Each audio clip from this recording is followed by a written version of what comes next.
So glad we managed to catch you for a second, man. You've been inside for a bit as well. We're at the very end of the 2 days now. Can you give us a bit of an analysis, a bit of a lowdown on your thoughts, what's happened the past 2 days? Sure. Well, firstly, I think that this is the most optimistic I've been coming out of any of these hearings, and I've been to all of them nearly. Just because the judges didn't seem as dismissive as the previous ones, they seem to genuinely want to find out about the issues. I mean, there's always a chance that they're just doing that because it's the end of the road and it's a PR move to make it seem like I'm not saying that means there's going to be a judgment in his favour, but on the merits of the case, I mean, I think as a neutral or an independent, there's no doubt that the Assange defence lawyers made the case convincingly that he deserves to be here, have his appeal heard. Because remember, this is only a hearing about whether he can even have an appeal. Okay. He hasn't been. The original judgment, which actually blocked the extradition on narrow grounds, that's what they want to now appeal. They want to appeal all the substantive issues which weren't dealt with at the time.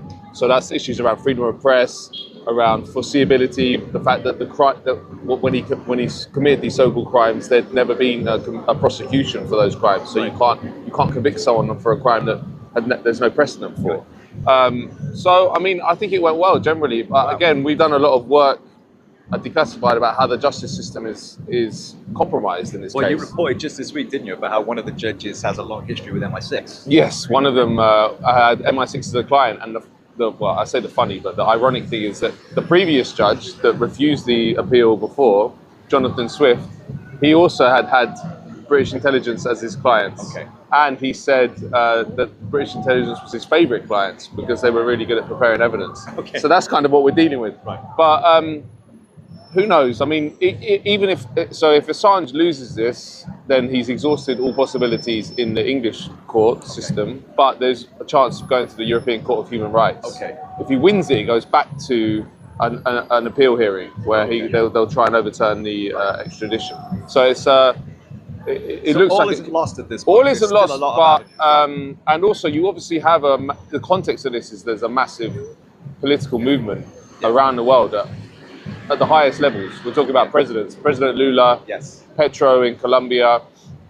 The Australian Parliament just voted in favour of Assange. So that will continue to grow. So no, all is not lost, but it just depends how long a man can survive. But my feeling is that like the process is the punishment. Exactly. The longer they can drag this out, he's clearly too unwell to turn up the past 2 days as well. Yes. Yeah. You know, I mean, that's a tactic that they use. Of course. But I'm quite surprised that you've come away from this feeling almost hopeful. Is that a stretch? Well, I mean, hopeful in the sense that I think even the US tactic now might be to just make it go on and on. Right. Because as I say, if they grant the appeal, then that starts the ball rolling again. It could be like 10 months before the appeal hearing, right. And obviously there's a US election coming. So I don't know if it's in the US interest now to just keep him in prison in limbo in the UK. Okay.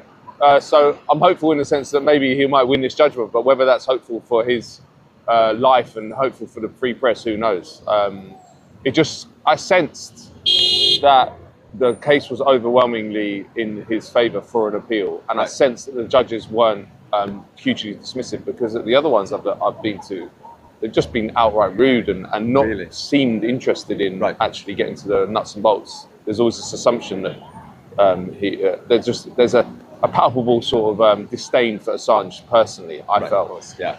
Well, I was a little bit concerned yesterday when Kristen told us about the technical problems they had and people could hear evidence. I thought, oh shit, here we go again. Yeah, I should talk about that because it is insane. As a British person, I'm embarrassed because there was a lot. It's interesting, there's a whole international community that has descended on London. So I met people from France, Italy, Belgium, the United States, and they've all come for the hearing, and it's an embarrassment. Like yesterday, we couldn't hear anything for ages, and then they said, okay, at the break, they said, okay, we're going to get an engineer and fix it. And then we came back after the break, and then after about an hour, it started cutting out. And then it was just a picture, and then there was one bit where someone was just on their phone, and the guy who was running it just looked confused. He was like, how the hell's that even got there? Then today, I went to the toilet, which you have to go out past some guards, and the guard said, okay, what are you doing? I said, oh, well, I need to go to the toilet. He said, okay, well, you need to know that you might not be able to get back in if you do that. I'm like, what? So I'm literally can't. There's no provisions for going to the toilet. Right. So I don't know if it's incompetence or a conspiracy. Yeah. But it has been marked, this case, from the start by the fact there's no open justice. They've kept it very hard to access him in Belmarsh. Yes. And they've kept the legal case hard to access in court as well. So I think that it could be incompetence, but obviously they don't care about ensuring there is access. And they should, because as an American who was in the viewing gallery with me, when it was all going wrong today, like there were spells again this afternoon, just an hour ago, where we couldn't hear, and he was just like, "This is insane." He said it to me. He said, "This is the trial of the century," and this is what you feel like. You're like, the whole of the free press is on trial here, and yet you can't even get a video link to people to hear what's being said. And we missed a really important bit actually, which was about assurances about the death penalty, which I saw on Twitter afterwards. But that was about. The judge asked the US lawyer, can they supersede the indictment when he's in the US with charges that would get the death penalty? And she said feasibly they could. So and that's big, because the US UK extradition treaty does not permit extradition for any offences that carry the death penalty. The other thing that was interesting today that I thought was quite telling was the US lawyer was talking about the cable releases, and the lawyers and talked about how the fact that he published the names of informants was a major crime, which is not, by the way. You're allowed to. I mean, there's no law against if you haven't signed the Official Secrets Act. But anyway, she said, but and then the judge said to her. Yeah, but you know that there was another website which published all this as well before WikiLeaks, called Crypto. I don't know if you've come across this.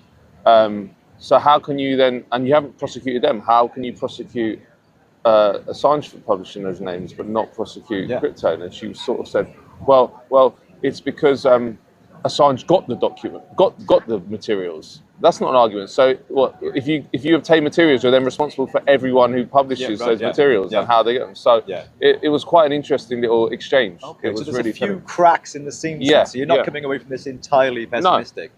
But as I said, even if he wins, he goes back into the system, which, as you mentioned, and I kind of agree with you, that I think that the part of the torture is the process. That the process is the punishment.